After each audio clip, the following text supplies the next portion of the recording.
अस्सलाम वालेकुम व्यूअर्स, आप सबको एक दफ़ा फिर मेरे यूट्यूब चैनल में खुशामदीद। व्यूअर्स, मेरे पास ये मलकन डिवीज़न का पीएचडी पेपर है जिसमें जो मैथ का पोर्शन है वो मैं सॉल्व करने जा रही हूँ, क्योंकि बहुत सारे मेंबर्स कह रहे हैं कि सबसे पहले आप पीएचडी पेपर का मैथ पोर्शन सॉल्व करें। तो चलते हैं क्वेश्चन को सॉल्व करने की तरफ। इसमें क्वेश्चन था कि find the markup on a bike whose price is ₹45,000 for 73 days at the rate of 10% per annum mean एक साल। हमने मार्कअप फाइंड करना है जिसमें हमारे पास जो बाइक की जो प्राइस है वो 45,000 है। सिंपली ये कि सबसे पहले हमने 10% 45,000 का 10% फाइंड करना है ताकि हमारे पास एक साल का मार्कअप आ जाए। जब एक साल का हमारे पास मार्कअप आ जाएगा तो फिर हम एक दिन का मालूम करेंगे, और जब एक दिन का आ जाएगा तो उसके बाद हम 73 डेज़ का फाइंड करेंगे। तो सबसे पहले हम क्या करेंगे कि इस 10% को हम अप्लाई करेंगे किस पे, 45,000 पे। ठीक है, तो परसेंट को ख़त्म करने के लिए आप 100 लगा लें, ऑफ की जगह पे मल्टीप्लाई और 45,000 एज इट इज़ इसकी कटिंग कर लें तो आपके पास आ जाएगा 4,500। ये आपके पास एक साल का मार्कअप आ गया, पर एनम मीन एक साल का। अब हमने 73 डेज़ को फाइंड करने के लिए सबसे पहले हमने एक दिन का फाइंड करना है, तब हम 73 का फाइंड करेंगे। तो आप सिंपली क्या करेंगे कि इसको 365, एक साल में 365 दिन होते हैं, तो आप क्या करेंगे कि इसको इस पर डिवाइड कर देंगे तो आपके पास आ जाएगा 12.328 समथिंग आ जाएगा। और फिर एक दिन का हमारे पास आ गया, और फॉर 73 डेज़ सिंपली आप क्या कर लेंगे कि इसको आप मल्टीप्लाई कर लेंगे 73 से, तो आपके पास आ जाएगा 900। ठीक है, तो 73 डेज़ का जो मार्कअप है वो आपके पास आ गया 900। जी तो व्यूअर्स, अब इसमें मेरे पास नेक्स्ट क्वेश्चन था कि ए इक्वल टू मैट्रिक्स दिया हुआ है, ये बताना है कि ये कौन सा मैट्रिक्स है।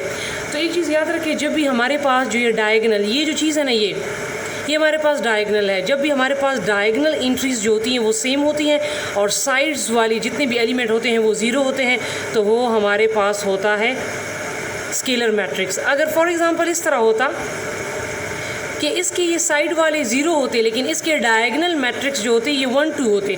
डिफरेंस सिर्फ ये होता कि डायगनल मैट्रिक्स चेंज होते हैं, साइड वाले ज़ीरो होते लेकिन डायगनल मैट्रिक्स चेंज होते, तो फिर हमारे पास ये होता डायगनल मैट्रिक्स। ठीक है, तो ये सिर्फ डिफरेंस है। अगर सेम होंगे डायगनल एंट्रीज तो स्केलर होगा, और अगर डायगनल एंट्रीज जो हैं वो डिफरेंट होंगे तो ये फिर डायगनल मैट्रिक्स होगा। जी तो व्यूअर्स, अब इसमें नेक्स्ट क्वेश्चन था कि which equation is not equivalent to. हमारे पास कुछ ऑप्शंस थे।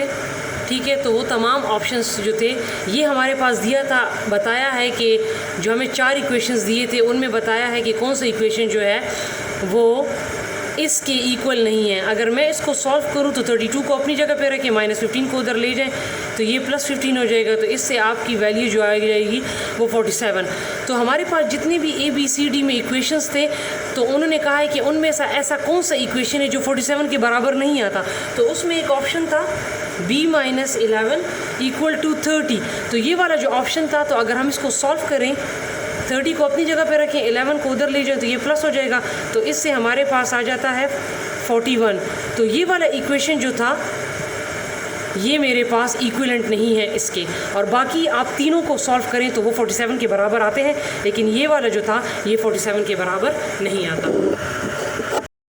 जी तो व्यूअर्स, अब इसमें मेरे पास नेक्स्ट क्वेश्चन था कि the product of 2x³ and 4x³। तो सिंपल ये है, प्रोडक्ट मीन मल्टीप्लाई करना है इन दोनों का, इन दोनों को आपने मल्टीप्लाई करना है, तो ये आपके पास आ जाएगा 2x³ × 4x³। आपने कांस्टेंट को अलहदा कर लेना है 2 × 4, और जो वेरिएबल्स हैं उनको अलहदा कर लेना है। अब आपके पास क्या है, जब इन दोनों को आप मल्टीप्लाई करेंगे तो आपके पास आ जाएगा 8। हमारे पास जब भी बेस सेम होते हैं, अब इसमें दोनों सेम हैं लेकिन आपने जब दोनों सेम होते हैं तो आपने फिर बेस को देखना होता है। ठीक है, तो हमारे पास बेस सेम है, उसको एक मरतबा लिख लें और जो एक्सपोनेंट है वो प्लस हो जाएंगे, तो ये आपके पास आ जाएगा 6।